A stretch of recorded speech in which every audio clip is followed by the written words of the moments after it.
وزیر اعلیٰ پنجاب سردار عثمان بزدار کی ہدایات اور inspector general of police Punjab انعام غنی کے احکامات کی روشنی میں ضلع بھر میں عوام الناس کو ان کی دہلیز پر سہولیات اور انصاف کی فراہمی کا سلسلہ جاری۔ جانتے ہیں ہمارے نمائندے رانا ایڈی پرنس کی اس رپورٹ میں۔ جی ڈی پی او خانیوال محمد علی وسیم اور ڈپٹی کمشنر آغا ظہیر باز شرازی شہریوں کی مشکلات و شکایات کے ازالہ کے لیے عبدالحکیم پہنچ گئے۔ ڈی پی او محمد علی وسیم اور ڈپٹی کمشنر آغا ظہیر باز شرازی نے ٹاؤن کمیٹی عبدالحکیم میں کھلی کچہری لگائی۔ ایس ڈی پی او اور نعیم عباس، اسسٹنٹ کمشنر خرو حمید، ایس ایچ او سرکل کبیر والا اور دیگر افسران نے شرکت کی۔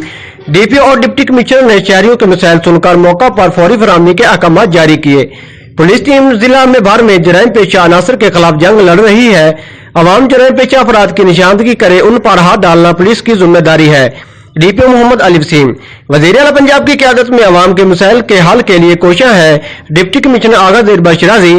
شہریوں کی بڑی تعداد نے کھلی کچہری کے انعقاد کو سراہا۔ رانا ایڈی پرنس، جیو ایکسپریس نیوز، اڈا چپ کلاں، خانیوال۔